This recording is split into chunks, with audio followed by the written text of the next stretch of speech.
Now we go to the race that this meet was founded on, and this race is still named for. It's the Ed Murphey Men's 1500 meters.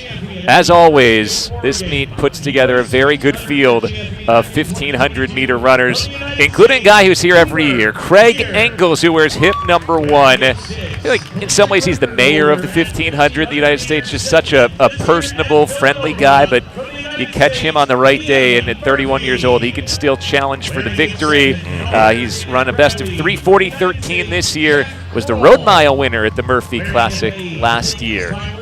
Lane number 2 belongs to Isaac Bastin, 24 years old, winner at the Atlanta City Games. Earlier this year, we just saw Lori Barton, who'd won the Atlanta City Games, win here in Memphis. We'll see if it's the same for Bastin. Eldad Mulgado wears hip number 3. He ran at UMBC collegiately. Hip number 4 belongs to Charlie O'Donovan, 25 years old, out of Cork, Ireland. He ran at Villanova. Was 5th at the Irish Championships this year. Cooper Teare has hip number 5 on him, and for Cooper Teare, he's moved now mainly to focusing on the 5,000 meters. This is his first 15 of the year, but it is very good speed work for him in advance of the 5,000, where he'll hope to make a World Championship team. He was 4th in the 5,000 back at the 2021 Olympic trials. As a senior at Oregon, Pac-12 champion in both the 15 and the 5,000 that same year, and the NCAA champion in the 5,000. Hip number 6 belongs to Liam Murphy. And hip number 7, it's Jack Kroll. Murphy was phenomenal in his career at Villanova. Big East champ. Remember, he was an Olympic trials finalist last year. Murphy won 12 Big East championships in his time at Villanova. Again, he wears hip number 6, Jack Kroll. Hip number 7, Camden Gilmore. Hip number 8, then it's Mark Shannon, Mohamed Damouche. Hips 9 and 10, Luke Hauser. Hip 11, George Cootie. Hip 12, Jed Helker is the pacer. And for Helker, it's already been a good couple of days for him. He won the road mile yesterday on Beale Street here at the Murphy Classic. So he got to pop champagne before anybody else in the entire competition had yesterday. Coming back out to get a cool down and some workout and help these guys along in the 1,500 meters.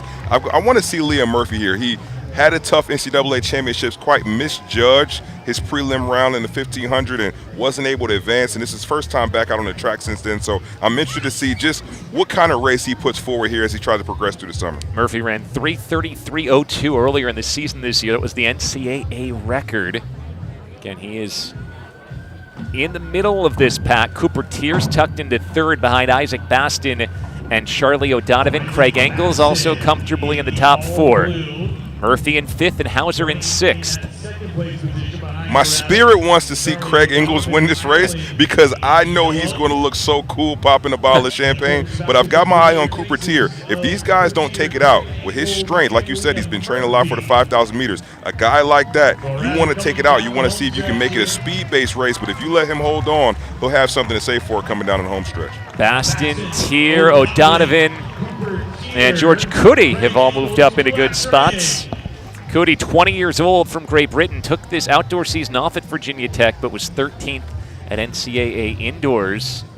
It is Bastin still leading, went 59.23 on that last lap. They're going to come through 800 here in about 156, some change, 157. And that's right when Cooper Teare decided it's time for him to move to the front.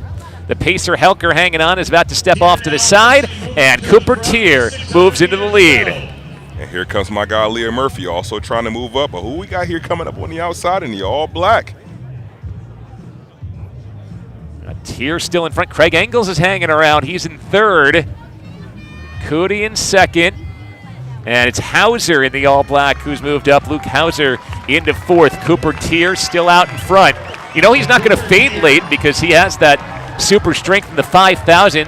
Can he run this at the pace he needs to take the kick out of some of these 1,500-meter specialists? He's trying to make this a hard, fair, and honest race.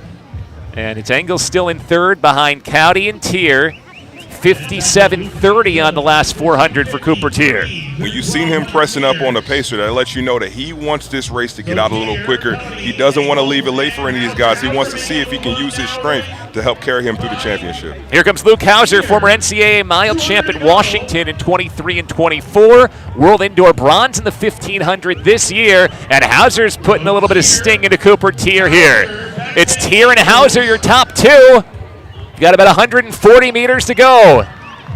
Cooper Teare trying to hold off Luke Hauser's finishing kick. Craig Engels really gritting his teeth as he looks in the battle for third with Kroll. Hauser goes to Teare's shoulder. Hauser goes by. Luke Hauser takes the win ahead of Cooper Teare. That was great running from Luke Hauser. If you remember, about 500 meters ago, I said, who is that in all black that's making that move once the paper step off the track? He looked good. He judged it just properly. He knew where he needed to be, and he came down a home stretch and got it done. That was great running from Luke. 3:34.57 for Hauser. He closes with a 54-second final 400. Cooper Teare goes 3:34.67, but I think what that tells you is his speed's in a good spot heading toward what we expect to be a 5,000-meter performance for him in 3 weeks' time in Eugene. He looked very fit. I know he would have liked to win this race and pop some champagne, but what I know his hopes are as he progresses towards the U.S. Championships, I think he steps off the track feeling pretty good about what type of race he put forward. And Craig Engels did hold off Jack Kroll for third, 3:35.83. There's Hauser, waited for the final 20 meters or so to make the pass on Teare and wins by 12 hundredths.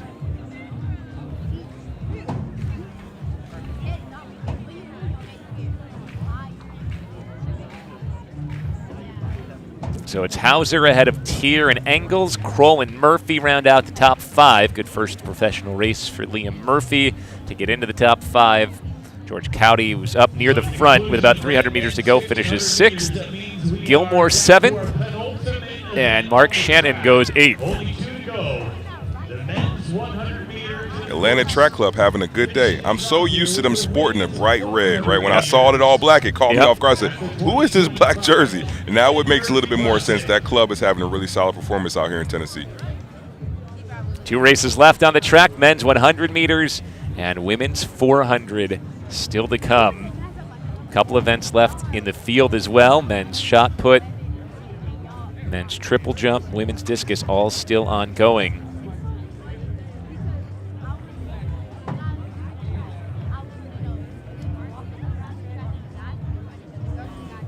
By the way, the men's shot put through 4 rounds now. Roger Steen has moved ahead of Trip Pippery. They're still tied at 21 meters 57 is the best, but Steen's 4th round throw, 21 meters 43, 70 feet, 3 3/4 inches, is a better second best throw than what Pippery had. So that's how they flip-flop there in the standings. Got to imagine they both got at least one more big throw in them to determine this one. We're about to see Rajindra Campbell throw here, the Paris bronze medalist. Oh, yeah, this thing is not going to be over until it's over. All 6 rounds, all 6 throws, these guys are going to be pressing for that win. Campbell in 4th place is best today, 69 feet, 4 3/4 inches. 2-time Jamaican champion. And the southpaw with a legal throw. That's a solid throw right there. All right, we'll check on his mark in a moment, but first, let's go down to Serenity. She's with Luke Hauser, who just won the Ed Murphy 1500. All right, Luke, we have Craig Engels interview bombing us right now, too. All right, Luke, you went out hard, and you came through even stronger. I mean, what are you doing in practice to make sure that you're able to do that? Yeah, I mean, just keeping the strength up. You know, these fast races, you got to be strong, so just keeping the strength up every day in practice. All right, so now what are you going to work on for the next 2 weeks? That was a big hit. Yeah, just going to get sharpened up. U.S. Championships is 3 weeks away, so for me, all eyes are towards that. Just get geared up for the 1500 at the U.S. Championships. All right, we'll go ahead and celebrate that win. There goes Coach right over there. Hauser will pop the champagne.